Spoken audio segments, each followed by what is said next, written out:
And we are live. Welcome, mystery and thriller fans. I'm your on-air host and author, Sara DiVello, and I am so excited to welcome back today Dr. Vera Kurian, here to give us the inside scoop on her brand new book, out tomorrow, A Step Past Darkness. Vera, welcome back to Mystery and Thriller Mavens. Give us the scoop on this book. Hi, here's the final copy.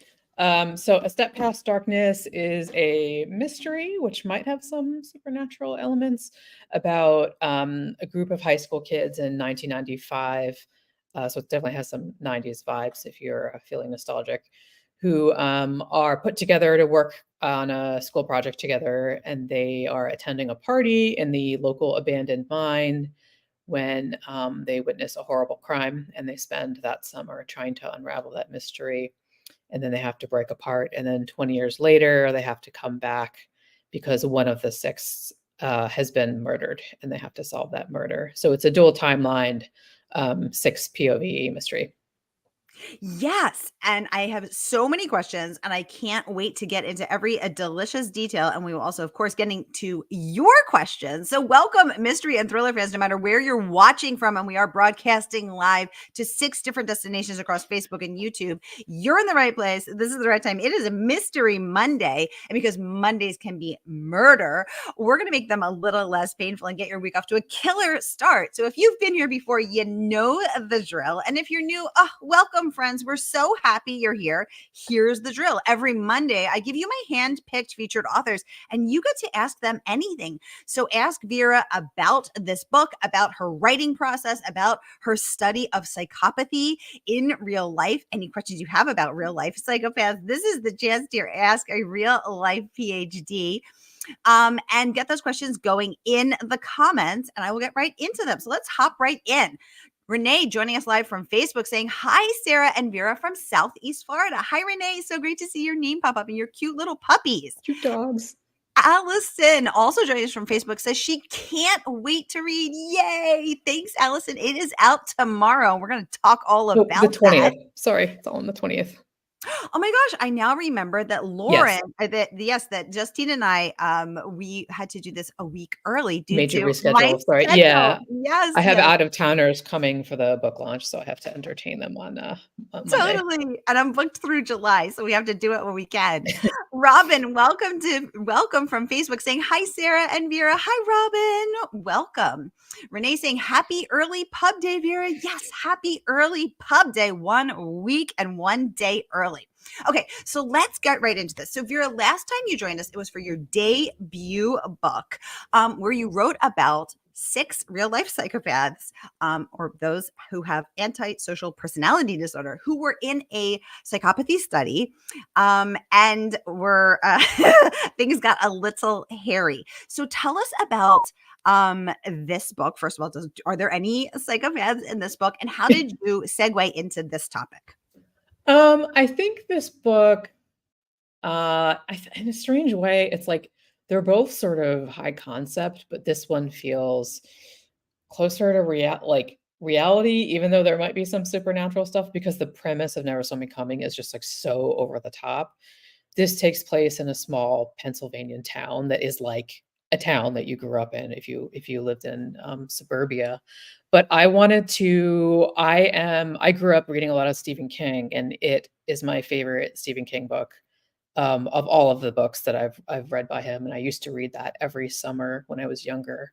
And Wait, I sorry, wanted which to Stephen King? Which Stephen King? Sorry, bad SEO. IT. Yes. So you would not get away with that name these days. It's like, how would people be Googling it?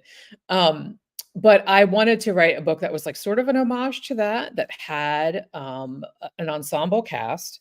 But even though it's an ensemble cast, you really feel like you get to know all the characters, and that it has this dual timeline where you become really invested in them as children, but then you're really curious to see who they are as adults. And then, I'm in my 40s now, so I was thinking a lot about what is it like when you're older to think about who you were back then, and the sorts of thoughts and feelings you have about going home, especially when home isn't necessarily a great place because horrible things happen to them there. Yes. So yeah, and then I wanted to like touch on my love of horror like a little bit. It's not really a scary book. I don't think so, but some might disagree. Yeah, and it's so interesting because, like Vera said, this book operates in dual timelines. So we actually open in the present day, where one of Vera's ensemble cast is returning to the small town in Pennsylvania, and she has some special gifts. So, why did you want to write about someone who has psychic abilities? That is a good Do question. I you mean, have I psychic wanted abilities, Vera? no. I'm a hardcore, like I don't believe in anything. Like I don't believe in ghosts, I don't believe in the supernatural. Ooh, Um, but I think it to add to that kind of like eerie creepiness, but there is a sort of connection of sorts between Gia, the character who's psychic, and something that is going on that is supernatural. And I think when she's younger, she's just kind of struggling with what is this and what does it mean and can I control it? Um, and you're introduced to this like kind of at the start of her and that struggle. I don't actually remember when the idea of her being psychic entered into the conversation, but it is extremely convenient that I did because it allows me to wander into third person omniscient, which I needed to because it's such a big story. So yeah, that was a long-winded answer. so first of all, Vera, I feel like by saying I don't believe in ghosts, you have just summoned them. You have just like put it out there. You're like, I don't believe in ghosts, and all of the ghosts are. I was like, that is a bold, You're coming. bold thing to state because they're just like flying your direction. I feel like.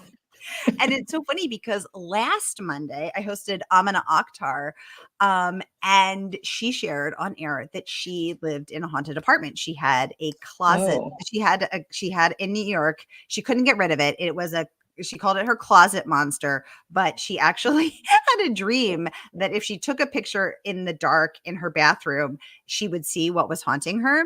oh And then a God. psychic contacted her out of the blue and said, "My spirit guides have asked me to contact you. I believe you have a ghost in your bathroom." And Whoa. yes, and I have to come and release it. And then he came, but he could not release it. So Amina moved from her fabulous East I don't Side blame New her. York City apartment. She packed her stuff and moved. But wait, if you don't believe in ghosts, then you'd stay there. The strange thing is I don't believe in ghosts, but I'm still scared of them, which doesn't make How can you be sense. scared of something you don't believe in? Because I'm scared of the dark. Whenever I stayed in Airbnb, I'm like, oh, this is just the creepiest. There's always something, I don't like being in a house that's like older than 1960 because I'm like, but I still don't believe in them. I guess that doesn't make sense. Renee is laughing with us. Exactly, Renee. Vera's going to come back next year and be like, "I'm here to testify. I've seen them." I've been haunted. Yeah. Jennifer William Bardsley, our fellow Hi. author, saying, "Yay, Vera Kurian. Yay, Jennifer Bardsley. Welcome to the conversation. So happy you are joining us." Okay. Vera, let's talk. So wait, do you believe in psychic abilities? And how, if you don't, how did you write the character of Gia? Who has them? I would say that I don't believe in psychic abilities. I do think that there are people that pick up on things that other people can't or will see. I think the struggle with writing a psychic character is that you don't want them to know too much or too little. And when she's younger, we wanted it to feel like out of control Uh-huh. and like something that wasn't pleasant for her. And when she's older, she has a more assertive understanding of what that is as she's older. Yeah, yeah. It's so interesting because when I was writing my book, Broadway Butterfly, which is a true crime, I consulted a psychic who works with the FBI and police to solve cold cases. So I didn't know it, Mm. but this is actually a thing that psychics Yeah. work, much like your character returned Yeah. In from the first home chapter. to work with her former high school classmate Blub, who I kept calling Mhm. Blurb. I'm like, I no, know people keep writing that. Blub, Blub, and he's now the sheriff of the town, and she guides them to the body, which is what these psychics who work with law Yeah. enforcement do. So I was living for this. So I contacted the psychic. I hired her to help me solve this cold case, and just like your character, she discovered her abilities when she was 9, but she Mm. thought she was killing people because she would see them Oh. dying. So she, as a little girl, thought that she was Oh doing it. no. I know, it was so, That's sad. so sad. Okay, Allison has a question. She says, I love that you are using examples from your studies. Have you encountered someone in your studies or a situation that you thought, oh no, I would never get away with writing about someone like that? Great question, Allison. I think that's like actually a broader conversation about the difference between real life and fiction. I was actually just watched the movie on Netflix, The Society of the Snow, which is the story of the Uruguayan rugby team that get their plane crashes and then they resort to cannibalism. And so many things happen in that book that if someone were writing it as fiction, they'd be like, well, you've put them through too much. Like that, there's a third avalanche, like that wouldn't happen. These guys would never be able to climb the mountain. But the reality is, the truth is stranger than fiction. So whenever I hear someone with a book review or something, well, that wouldn't happen. It's like, well, people do insane things like all the time. There's just oddities that happen in the real world that are kind of astounding. But when you write fiction, you have to play by these more kind of conservative rules where everything has an equal reaction and everything is explained, which, to be honest, is a little frustrating. That's so interesting. First of all, Allison, thank you for raising that question. And Vera, this is a really juicy topic because I talk about that all the time. And that's why I like to write true stories, because when you are a fiction writer, the burden Yeah. on you is to create an imaginary world and make it feel believable, make these people feel real. And as you said, so many times people say that would never happen. You've gone too far. You've pushed the envelope too much. Yeah. But when you write true crime and someone says that would never happen, you can say, It did. but it did, which is my favorite thing to say. Yeah. So what do you think? Is this tempting you to come over to the nonfiction side? You know what though? I don't want to do that much research. It is so much work. I admire people who can do it, or historical fiction too. It's like, God, this is why I have in the past written science fiction, because you just make up the history and how the world works. But having to do all that research would make me crazy because I would just do it obsessively. Oh, yes, I do it obsessively. Thank you for doing that. Okay, so Vera's going to stay for now on the fiction side of things. And we are so excited to get the inside scoop about this book, which drops in 8 days. So fam, let's get the pre-orders out. So no matter where you are watching from, Facebook or YouTube, here is the link where you can order A Step Past Darkness and get your mitts on this book. So click and pre-order now. And the good folks at our favorite woman-owned independent bookstore, that is, of course, Murder by the Book, will send you the book next Tuesday, and you can immerse yourself in the story of these friends on the night that something goes terribly wrong and they reckon with it. Okay, let's get back into these questions. Okay, Renee wants to know, do any FBI agents believe in ghosts? That is a very good question. Vera, any thoughts? Seems like it would be the same as within the normal population. I think that question would be more skewed if you were asking hard scientists. But I tend to think of FBI agents as leaning towards a more conservative perspective, perhaps religiously. So I would say they do, but I don't know. I'd have to ask some. I like that you went to the research portion of things as the researcher that you are, Vera, because I think Renee, in my experience, Renee is sending up the LOL faces. I think the experience is a lot of people say, "Oh, I wouldn't believe in that," until they do. So, like in Vera's book, Blub is, not sure what's going on, but is willing to be led to the body. So, if you've got someone with an answer, they're practical. They're practical. They're going to get to it. Okay, let's get into some of these other questions. You guys, thank you so much for all these delicious questions. Okay. And I also want to get to some of this amazing praise too. Renee saying they probably wouldn't admit it. That's a really good point. Allison says wants to know any plans for future books. She can't wait to order her copy of this one. I'm currently working on my 3rd book. I have about 150 pages written, and I hope to finish it by the end of the year, probably before the end of the year.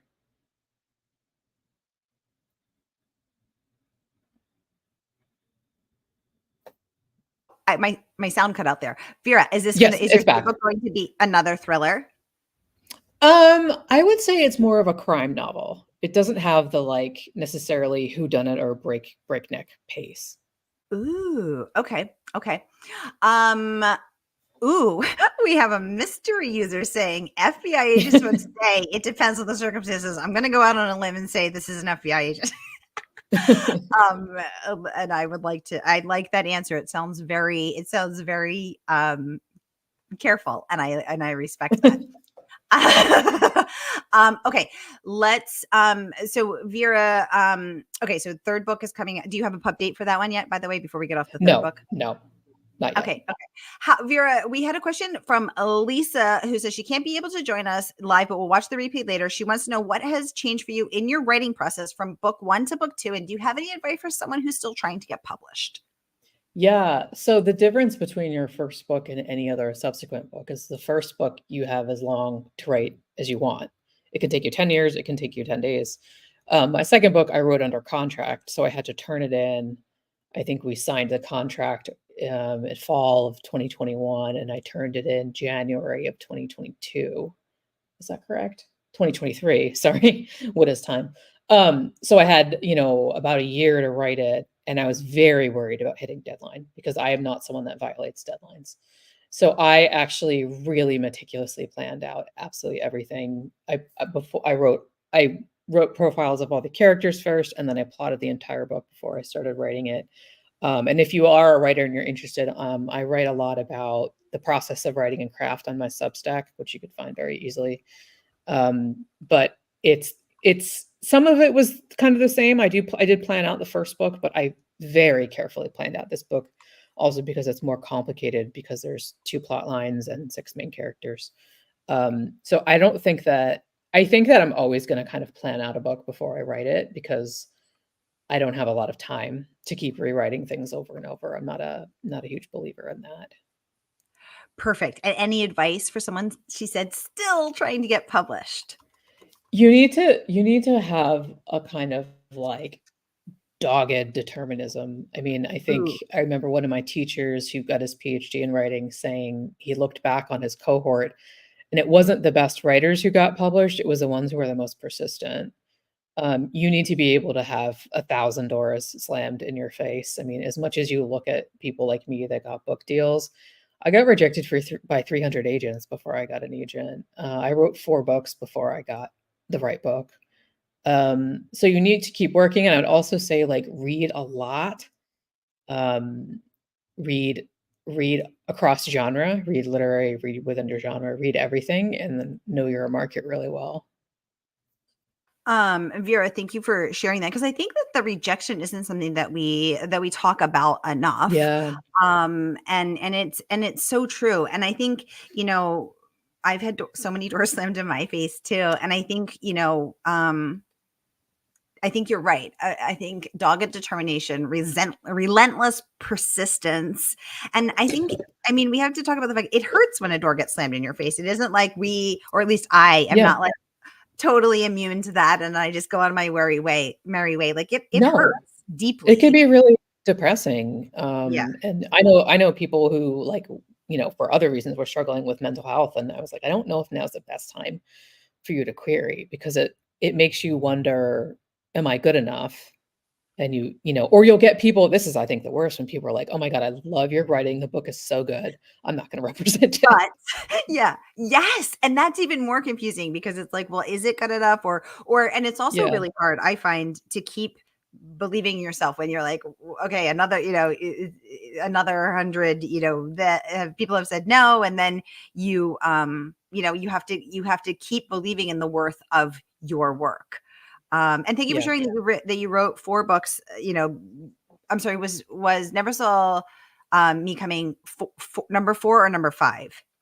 I think that was 4, but I also wrote a couple books when I was younger. But I had queried 2 books before that and written another book in between that I didn't Oh, query. wow. Okay, yeah, because So I think one of the things that I really enjoy about your books is the story, right? Like it's keeping me engaged, but you also write from a craft perspective really beautifully, really well. And oh, thank I you. am a person who happens to really be a word nerd and Mhm. enjoy really nicely crafted sentences and paragraphs and pages, and will, appreciates a polished, finely honed, page. So I think this makes sense to me, that this is not, just your second thriller. This is, you're down the path. Okay. So you said you read widely. Renee wants to know, what do you enjoy reading and what are you currently reading? Great question, Renee. I think I read probably 70% literary fiction and like 29% mystery, 1% nonfiction.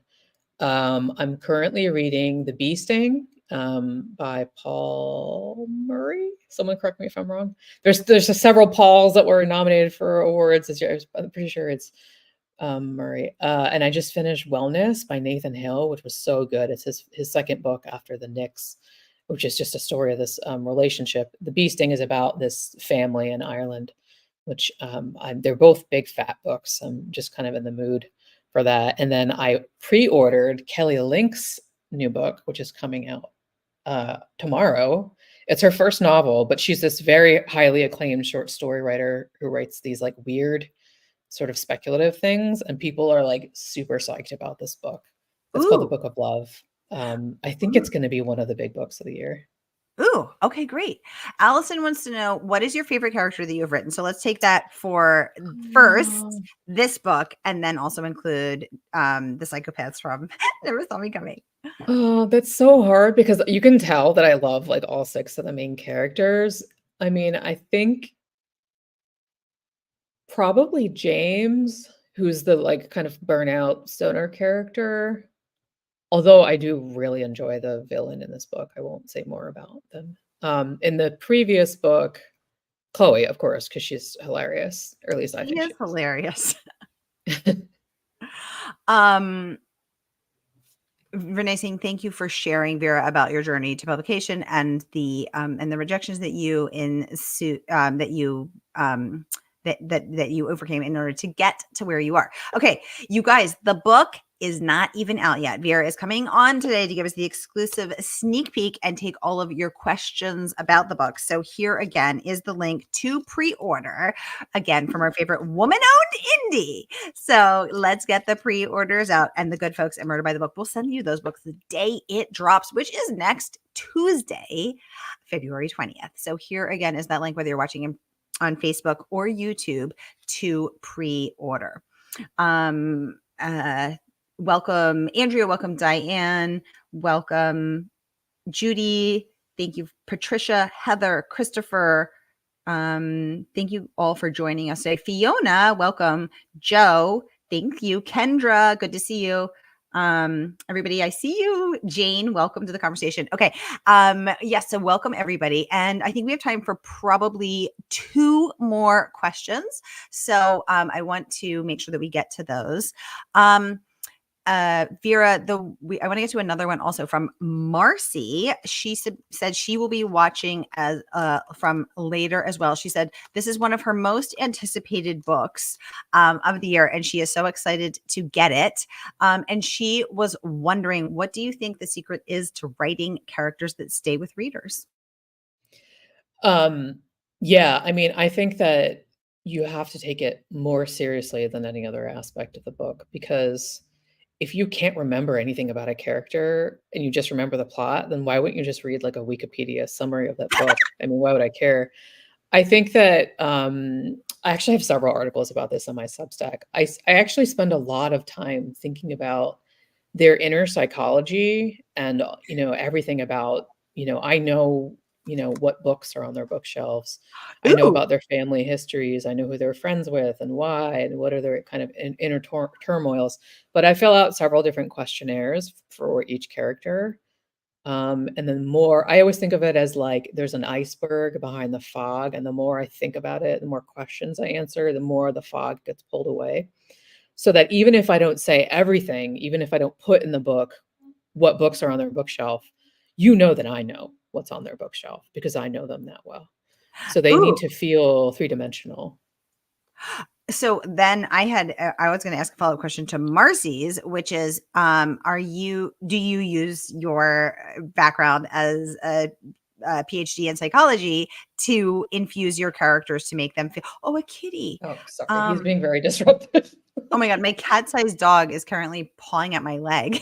So I love when furry friends come on. They're the best. So I was going to say, when you have a PhD in psychology, you study psychopathy specifically in the realm of politics, if I remember correctly. So how do you use your study of the human psyche? And now you've said you filled out these questionnaires. Are these questionnaires you have created yourself, or do you source them somewhere? No, one of them is just kind of a random, like, generic questionnaire. The other one is the Proust questionnaire, which you can find if you just Google it, which is more philosophical. But I think, like, I wouldn't say that, like, my background in psychology informs my character making. Okay. I'm saying that the thing that makes me interested in character is the same thing that made me major in psychology, which is just I want to understand the human mind, which is why I don't like fiction that doesn't have a lot of character in it, because, like, they're just kind of an empty thing to hold plot, when I would rather read a book about people that feel real. Ooh, that's so interesting. It had never occurred to me to fill out questionnaires about my characters, or to think what was on their bedside tables.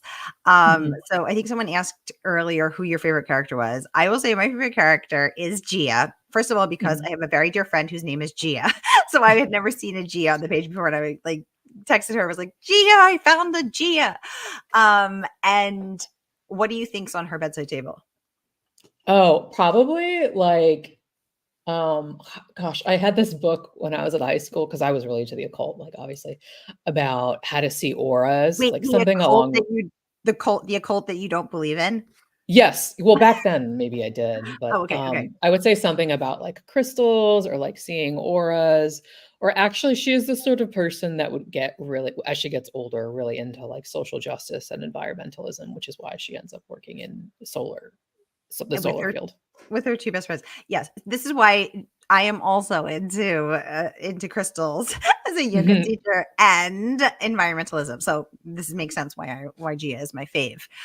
Robin saying she is having a good book hangover this morning. That's a good problem to have, Robin.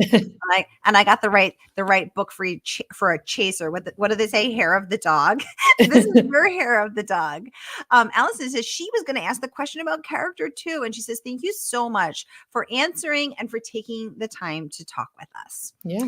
Allison, thank you so much for being here. That's what we're all about at Mystery and Thriller Mavens, connecting to you, to your favorite authors, and introducing you to your next favorite authors. And I have a feeling this is going to be that book that cures your book hangover, Robin, and it becomes one of your all's favorite books as well. Robin saying strong characters are hard to say goodbye to. Absolutely. Yeah. Renee wants to know, will I be filling out questionnaires? You know what, Robin? I might give that a try. I mean, I think because my characters are real people, I was always just trying to find out the truth about them. Ah, that's different. Yeah. But I will now be, if I don't know what's on their character, because mine is 100 years old, I don't know what they were reading. So I will be doing that, because that's a really good idea.